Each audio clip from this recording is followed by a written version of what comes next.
Yokohama is a trading port, and they made this garden in around the 1950s, and basically it was originally designed as like a private garden for the family that made it, but then recently it's been opened up to the public, and it's very nice.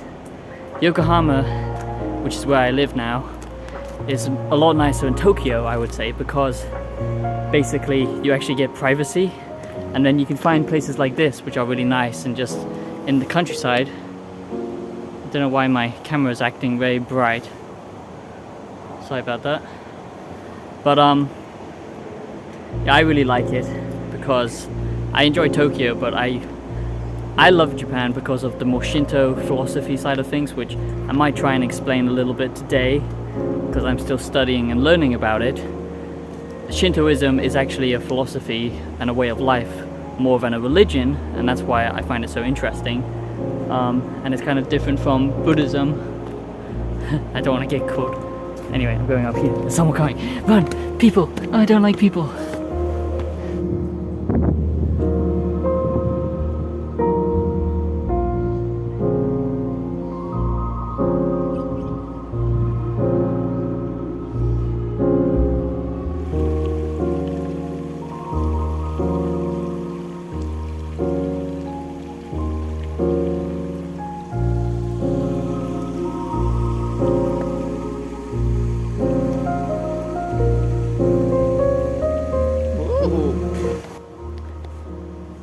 Okay, so I found a nice quiet area. No one seems to be about. This is part of the old building as well, you know, the original house for the family. You can see the old style roofing, still very thatched and kind of traditional Japanese, but it's not like Edo period. This is been remade because a lot of it was destroyed in the earthquake, because Japan obviously has a lot of earthquakes. But anyway, I just thought I would use this time now to get into the meat and potatoes. Boil them, mash them, stick them in a stew of the video, which is the philosophy of Shintoism.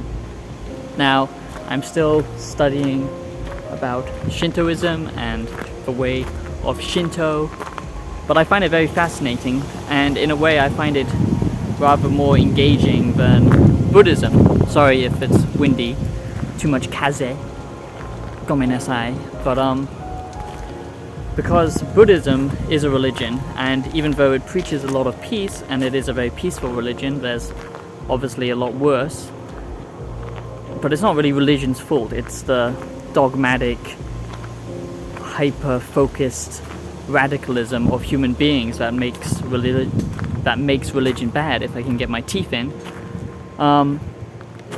So I wouldn't say religion is bad, and in fact that's one of the big things I've come to realize is you could see with the death of religion, fascism kind of rose to power. Just look at Stalin and Hitler and so many others around that time period, because that's when a lot of the people in the world were questioning God and, you know, were basically following the Nietzsche philosophy of God is dead, so what do we have? We have science, but that's not enough. So they turn to the state, and if you put your faith completely in the state, that's always a bad thing, in my view. That's why for my philosophy, the Roman philosophy that I'm trying to bring back, the Roman Empire, I think I'm going to rename it actually. I'm thinking of changing it from the UME because it's not really catchy, and I want Romanus built into the name. Anyway, but you know, I wouldn't ever want a state. I'm more pushing the idea of an oligarchy of, you know, moral virtue. So if that's even possible, hopefully it is. So if you're interested in that type of philosophy, and you're just interested in philosophy in general and what I'm trying to create, make sure you join the channel. And if you are deeply interested in what kind of philosophy I'm trying to create / movement, make sure that you email me and I can give you further details about it. But anyway, back to Shintoism. the reason why I find it so interesting, and this is probably something that I engage with the most now, because Japan, if you don't know, there's lots of Buddhist temples around the place, but there's also lots of Shinto shrines, and the shrines are different from the temples. When I first came here in 2019, like an uneducated Westerner, I didn't realize the difference, but Buddhism and Shinto is kind of combined, but Shinto is the original belief system of Japan, and in fact most people in Japan still practice Shintoism, even if they don't truly realize it. I've actually interviewed a Japanese family and other people basically, I don't know why I'm saying like Japanese family, and they don't truly understand why they go to shrine, why they pray, because it's more of a cultural thing now that's ingrained in Japan. You see a lot of people going to shrine, but they might not actually think about it, or actually, deeply think about why they are praying, does it mean, who are they praying to. But because the Japanese weren't happy about the Christians coming to Japan, of course, and there was a lot of violence with that. But Buddhism, they kind of accepted, because their influence from China was basically what kickstarted Japan to begin with trade and, kind of mutual respect to the empire and the princess and stuff like that. And then as history went on, they adopted their own type of Buddhism, Zen Buddhism. And I do love Buddhism, and I think it is a very useful philosophy and religion. But where Shinto is different is it's not actually a religion, because I only just realized this, and kind of, like I said, I've been studying it for a while now. Shinto is more of a way to engage with the world. It's a way, basically, think of it as ancient mindfulness. So where Buddhism is all about reaching enlightenment and, meditating and all that kind of stuff, Shintoism is more about seeing that God exists within nature and life itself, that God is actually all around us. That's why Torii gates, which are basically spirit gates, is a way for you just to engage and with the world around you and take a moment to appreciate it, and kind of, it goes deeper than that. Kami, which is spirits, they can live inside anything. They can be objects, they can even be people, but that's more, that's not so much a religion like, God does exist and this is what God is. It's more of God moves through absolutely everything, and that's something that I've come to realize. And you can't force, that type of religion or belief onto someone. It's just whether or not you can engage with it or not, whether you feel it or not. And my philosophy has always been the universe and us, conscious beings, we are consciousness, okay? The universe is already consciousness. And basically we are simply the universe experiencing itself, because if the universe creates everything and we are the universe, then the universe is consciousness, if that makes any sense. It's kind of a paradox. But that's why I believe that fundamentally, this isn't anything to do with reincarnation, although I think that's highly possible, because if you're just a formula that can be formed from elements and atoms and particles and all that kind of stuff, that can be recreated, or, the energy can be used again. But I'm not talking about the afterlife. I'm simply talking about we are a part of something much bigger, and that's kind of what Shintoism is all about. The kami are these spirits that move through everything, but it's more about that God is nature and nature is God. And that's something very important and valuable to learn in this modern world, because with the rise of AI, we are on the brink of the singularity. We are at the next step of evolution, and people don't realize it because people aren't paying attention. And that's fair enough, because everyone is being brainwashed and conditioned and distracted by social medias and working for corporations that don't care about you and being stuck in the social bubble. That's why you need to break free and truly engage your higher consciousness with art and philosophy and science and all of these other things, so you can learn and educate yourself to be a better person. That's what I always preach anyway. Self-improvement is the whole point of the human journey, is the human condition. We are constantly looking for new ways to navigate and improve the world, but sadly we don't know when to stop. We don't actually stop and think, because humans do have a bad side. We have the Union shadow, and the most greedy and disgusting humans want to kind of control everyone else and be Ubermensch, the ultimate man, and they don't care who they hurt. Where we need to go towards the other side of enlightenment, because we are on the brink of a singularity, of the next big thing, just like the internet was, just like, sanitation and medication, how that revolutionized the world. AI is about to revolutionize the world, and that's why, I was always worried, and I'm always in a state of anxiety because I'm always thinking about the future instead of being present. But at the moment, we are still surrounded by beautiful nature. We are still in touch with humanity and our core nature as humans, not as cyborgs or some other thing. So it's not too late to still, connect with the world around you. And that's what philosophy and religion can actually teach us. But everyone just views it, with a negative lens nowadays. But it's not too late. So that's something that I think is important to consider. So, yeah. That's what I think. I'm the crazy bastard. A Japanese guy, a young little hobbit coming up to me. Oh. Sorry. I just scared away a Japanese person because he just saw a crazy British man in a cyberpunk jacket ranting to a camera about God. But hey ho, what are you gonna do, Papa? I don't know. All I'm trying to say is nature is beautiful. You need to connect with it. We need to understand these philosophies. It doesn't matter what it is, what religion it is, if it's a religion or a philosophy, if it's something that grounds you and makes you appreciate what being a natural human is, because we are slowly losing that, and that can be very detrimental. We don't want a future where we are completely run by corporations and governments are just completely corrupted by corporations, and the spirituality is just pure pleasure seeking, and that's all modern life will become if we enter the singularity where AI takes over everything and we have no purpose as humans anymore.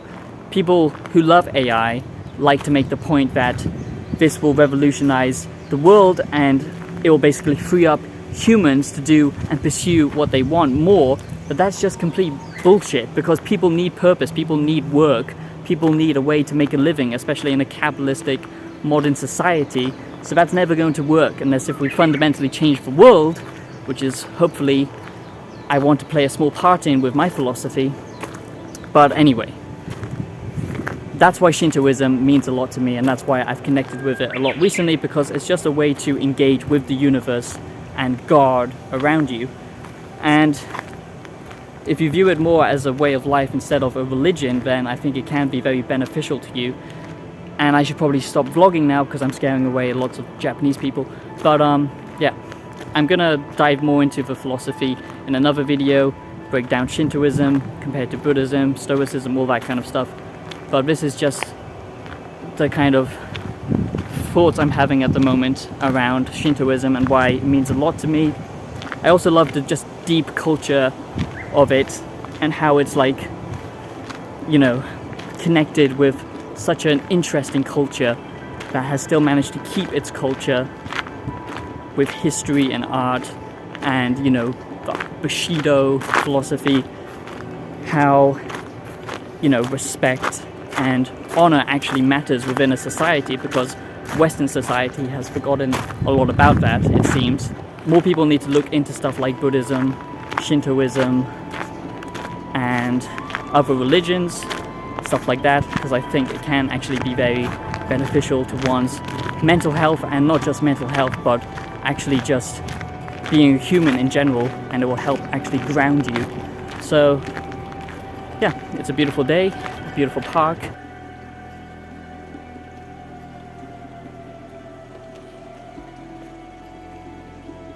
So here we can actually see some old Edo buildings, and a lot of the buildings were actually transported, from places like Kyoto or Kamakura. And if you don't know, that's basically like really ancient spots in Japan, back to the Edo period and before, the kind of Western influence of the Meiji period, and even like before that, where I can't remember what period it's called, but basically where women actually were held in pretty high social standing, and they wrote a lot of the art and literature and stuff like that. But it's pretty nice to see back when Japan was completely pure, as it were, from foreign influence.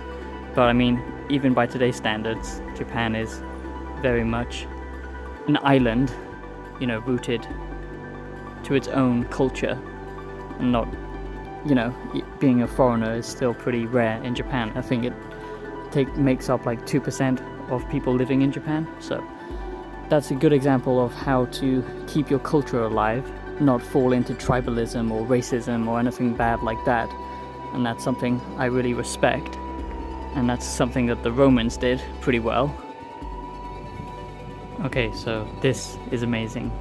I never expected you could actually go into the, like, completely exactly how it was back in kind of Edo period, or before that, like Kamakura period. You can actually go into the house. So I'm gonna take you on a little tour.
it's now playing the sinister, creepy, happy Soviet Union type music, which means I've got to get out of here. But just another final thing to end the video, something I've been thinking about. Sorry. Thought I had a bug on me. Is around happiness. Because that's pretty much why everyone chases happiness. I'm guilty of it as well. For me, yeah, it's more kind of contentment. I think the exit's this way. I don't want to get in trouble and piss off the Japanese people, so.